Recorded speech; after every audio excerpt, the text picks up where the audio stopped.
Thank you so much once more for joining us for the various stream. This particular stream is the sector conversation that we'll have. So there'll be various speakers as well as panel discussions, which will really zone into the various sectors that investors might be looking to grow on and some of the key trends that have been followed up through. Of course, we do invite you to interact and exchange your thoughts with many of the other participants in the other rooms. Room 1 is where the funding conversation is taking place, and room 3, which is behind me, but towards the front of the exit, is where the Mauritius conversation is taking place. Without holding this particular part of the program further, ladies and gentlemen, we will have presentations, we'll have a panel discussion once more, and of course, because it's a more intimate conversation, we want you to engage with the speakers as often as possible. To introduce our first speaker for this particular section, ladies and gentlemen, taking a look at the smarter future for African retail, we are joined on stage by a familiar face who joined us on a panel discussion just earlier this morning, Mr. Julian Garcia, who's the Managing Director of Sagasi Research based in Kenya. Please give him a warm round of applause and interact with him during the Q&A.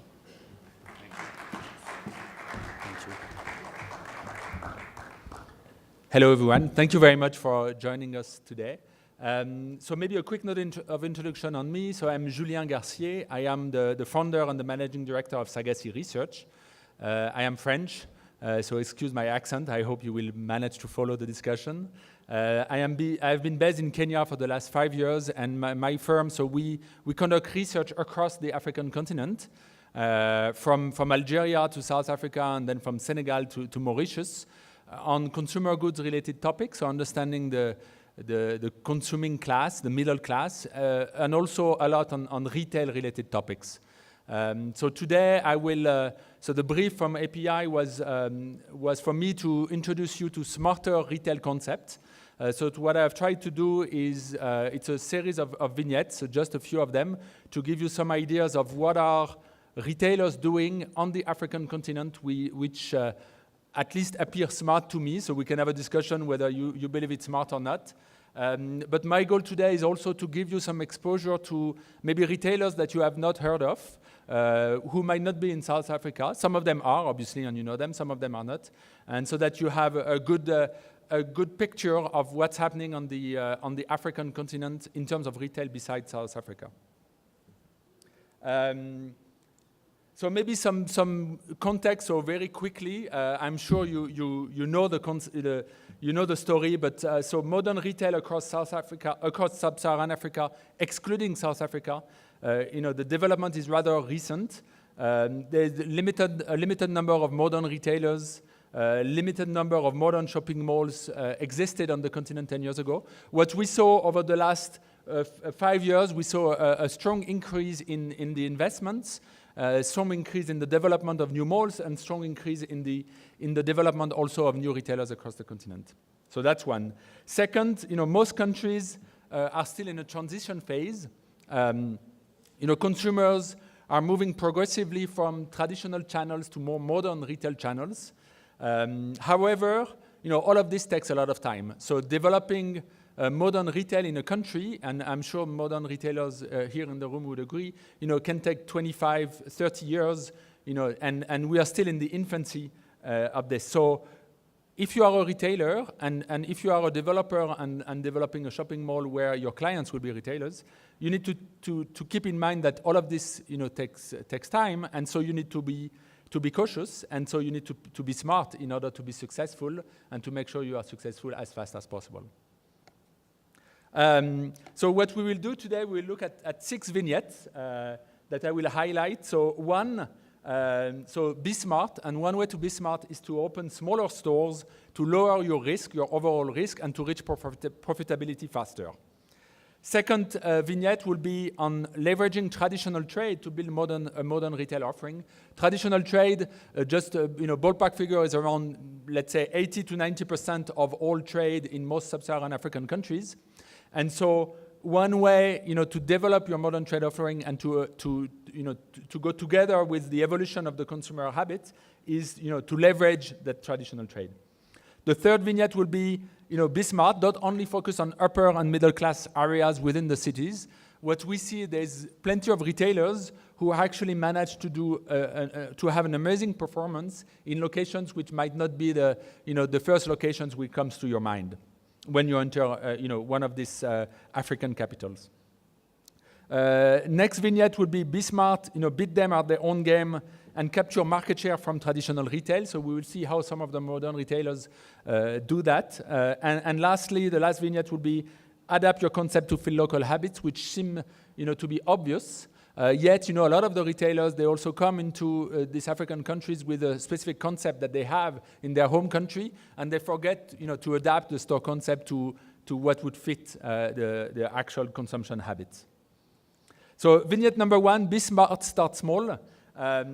Open small stores to lower your risk and reach profitability faster. I have highlighted, so sorry, the box is, there's a formatting issue on the box, but two retailers here. One, Yves Rocher. So I don't know if some of you know, who knows Yves Rocher here in the room? Can you raise your hands? So just a few of you, actually. It's one of the leading European and French retailers in terms of beauty. It is actually the #1 brand in France in terms of beauty. And they have opened across Africa, and it's a very good case study of a retailer opening in multiple different countries across Francophone Africa and English-speaking Africa and other countries. So they have stores in Senegal, Ivory Coast, Nigeria, Kenya, Madagascar, Mauritius, Angola, and maybe others, actually. What's very interesting in their concept is if you look at the typical store concept in Europe, it's around 100 to 120 square meters selling cosmetics. What they did in sub-Saharan Africa, they opened stores which are closer to 20 to 40 square meters, so easily 2.5 or 5 times smaller than the traditional stores. The impact of doing that is that somehow, obviously it lowers their risk. And then also it allows them to give them more flexibility to open in different locations within the city to better understand where is the core target of consumers and where they should go. Another good example, still in cosmetics, Maybelline, so the makeup brand owned by L'Oréal, where they open 2 square meters kiosk instead of opening a larger store. Also same thing, to further understand the local consumption habits when they have maybe little knowledge. And also be able to be very flexible and to understand what are the best locations in order then to venture into potentially larger locations.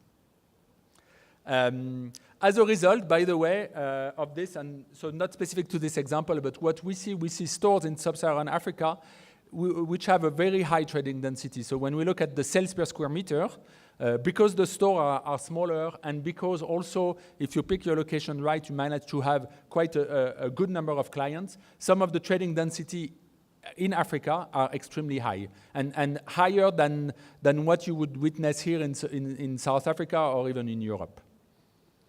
So, opening stores in sub-Saharan Africa doesn't mean that somehow your trading density will have to be low and that your profitability will have to be low.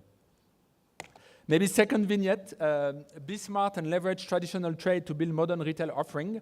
I have 2 examples here. I could actually add into this Jumbo Cash and Carry, the banner from Massmart.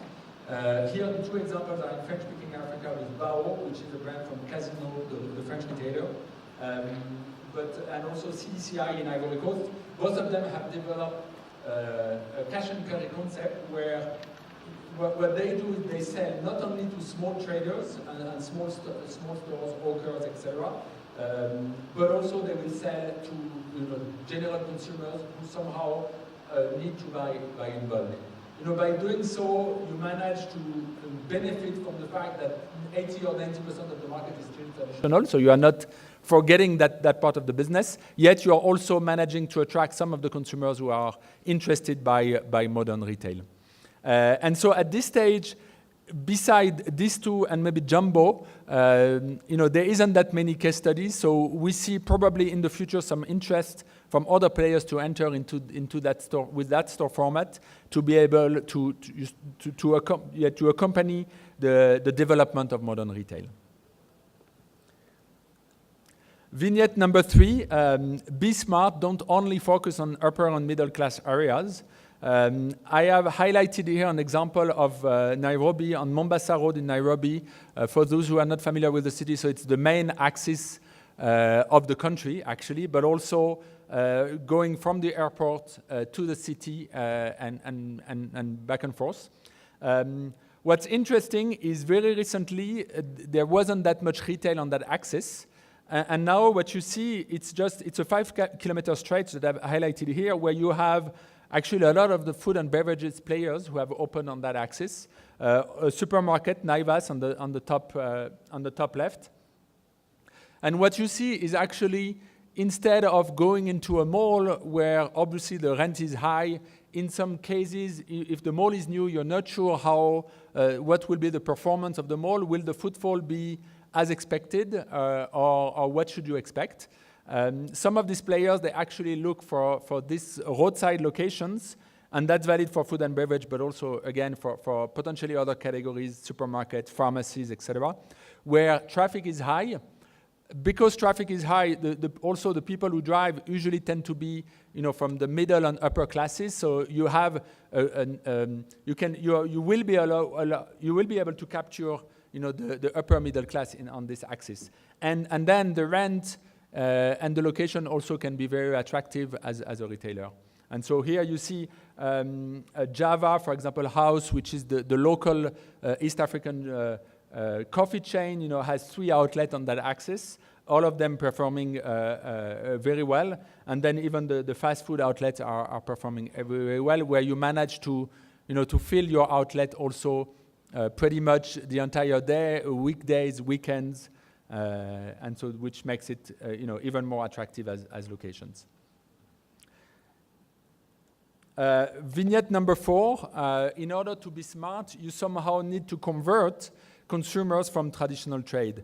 Again, the consumption habit, if we look at Kenya, the Kenyan consumer is still very traditional, and even the middle and upper class consumers, they are still very keen in keeping their traditional lifestyle. So what it means, if you want to convert them to move from traditional trade or traditional outlets to more modern ones, you need to be able to compete and compete in a smart way. 2 examples here, KFC on the left, where KFC, they have localized their menu offering. What you see, the street rice with ugali, which is one of the flagship staple Kenyan dish, for 350 shillings, so that's $3.5. So not only did they localize it, but also they try to keep it as low as possible in order to convert consumers. Still, it's still expensive. A typical Kenyan consumer would spend, I would say, 100, maybe 200 shillings, so $1 or $2. So here it's a bit more pricey, yet you can share it potentially. And also still it gives you the taste, if I can say, of the modern outlet or the modern food and beverage outlet for a lower price. Steers on the right, same thing, in order to lower the price. So they do that across the African continent on the different countries where they are in, where they have offers where you get 2 burgers, for example, for the price of 1, which gives you around $1.5 for a burger, which makes it, in that case, very competitive with traditional outlet. And so it's also a good way for them to convert the consumers. What I see, for example, in the offices in Nairobi, on Wednesday, typically you will see people going to Steers, a big bunch of the office, and buying the different offers and then sharing it between the office members. Vignette number 5, be smart also and convert consumers from traditional trade. I've taken here the example of Carrefour, for example, in Kenya, and Carrefour is also in West Africa, in Ivory Coast. They have, because they are a foreign firm, they tend to be perceived as very expensive. Also, because they are modern retailer, they tend to be perceived as very expensive, which is not ideal to convert consumers to come to your outlet. So what they do is they are trying to be very aggressive on the price of staple foods and on the price of the product, for which consumers know the price in a very precise manner. So if you look at this on that picture, so on the main aisle when you enter, so you have an offering on sugar, on flour, on cooking oil, and on rice, which are all basic staple. and the Kenyan consumers, but it's valid also across other countries, they know the prices of these goods very precisely. And so once they enter the store, they can tell you immediately, oh, this is a very good offer and this is very cheap. And so then, what happens is then they end up, obviously shopping for other products where the margin or the price can be a bit less attractive. But also what happens is then they will speak around and they will tell their friends, oh, I got that amazing deal from Carrefour where I got sugar for, 190 shillings per kg. And so it's a great way also to convert the consumers. What we see today, Carrefour has been in the country in Kenya for maybe 3 years or so. And I see when I hear the consumers, when we interview consumers, we hear that they know that somehow they have better prices. And even if it's not true, the perception now is that the prices are very good and that somehow if you shop, with them, you will get more for your money. Finally, the last vignette on my side. So be smart, adapt your concept to fit local habits. This is true for retailers, but also relevant for shopping mall developers. What happens is that malls are entertainment areas, and food and beverage outlets are, one of the first destinations to enjoy leisure in the city or in the malls at least. And so food and beverages outlets are attracting a very large crowd during the weekend. So what's happening is very often the mall will be very quiet during the week, and the food and beverage outlet, will be also very quiet and probably not running up to their expectations. However, during the weekends, you need to have the largest possible sitting area or terrace to make sure you can maximize your sale over the weekend. If you don't have so, somehow you will obviously be missing sales during the weekend, and you won't be able to make up for whatever your loss potentially during the week where the week was very quiet. So that's what we see where, a lot of the chains are actually adapting and fighting to get the larger potential terrace on these malls. So I think this is it on my side. I don't know if there is any questions. So this was fast. Any questions? Any comments on the vignettes? Maybe any areas you would like to discuss or where you disagree?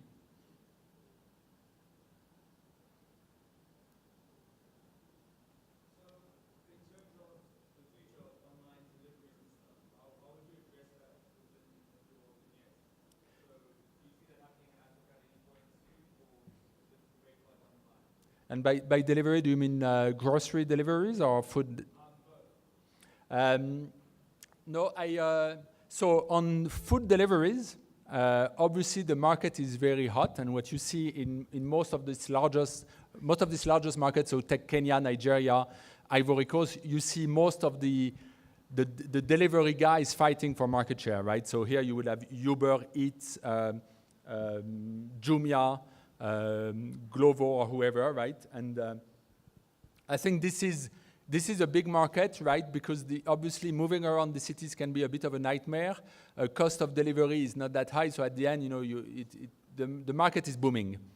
On food and beverage delivery, I think on grocery deliveries, I don't have any. There is some experimentations which are going on. I don't see any winning model at this stage. I think the main reason for that is, people, they still have a trust issue, and probably whatever you order online to make sure what you will get it will be actual quality product. And I think it's even more true on grocery than it is on if you buy a cell phone, for example, online. So I know there is some good experimentations taking place, but I don't see a winning model yet. I just wanted to jump in on that, Adrian from Massmart. We've just opened a new Builders Express in Makeni and Lusaka, and we've actually incorporated a click and collect there. So we're not delivering yet, but you can order anything from the website and come and pick it up. And how is it working? Well, it's early days. We opened at the end of July, but people are using it, and sometimes we don't carry a certain product within the store, and it might have to come from here. But people are using it. Yeah. No. Then in terms of online, what we see we have a, I know a few examples of retailers in Kenya, for example, who have an online website. Usually, they manage to, to generate maybe 10% additional sales, through their online channels, which is not bad, right? Depending on the size of, your chain, it can add, an additional store with limited capex, right? So it's, I think it's quite good for the business. What's certain is, obviously it's true in sub-Saharan Africa, is where elsewhere in the world, the trend is there, right? The trend is there. More and more people have smartphones, and so more and more people are connected, and so it's just a matter of time before they are fully convinced the trust issues are settled, so that they can, convert massively to online retail. Yes. Yeah, just a question on your vignette 1, where you speak about be smart, open a small store. So I'll just go out on a limb here and say that generally the bigger the store you have, the more awareness that it generates and stuff like that. So in the case of these small, like the 2-meter Maybelline that you have there, how are they, in the experience of what you've perceived, how are they then balancing or leveraging this small format and still generating enough awareness in the markets they operate in? Yeah, so no, it's a good question. I think if you take the example of Yves Rocher, what they do a lot of online and social media communication, and it's true for most of the retailers. It works, to the earlier discussion, people are connected, so it works extremely well. Then a bit also of billboards, which drives, especially the small ones, which drive traffic to your store. But I think, also, even if they don't have as much as awareness as they should, having a small stores also help you to understand the local market and the local habits, so that even if maybe your concept is not or your returns are not maximized, it's a good way to learn while also developing a profitable concept, right? So I don't see them as struggling that much on the awareness front. But I agree with you. It's true that you are less visible than a game, and probably. But I think this could apply also to game or to some of the large concept where you might not want to open a 20,000 or 15,000 square meter store. You probably will be looking for smaller stores to make sure your risk is lower, to make sure that your store works better, right? And also, probably to leave some capex aside in order to open a second store or third store or whatever a bit later on.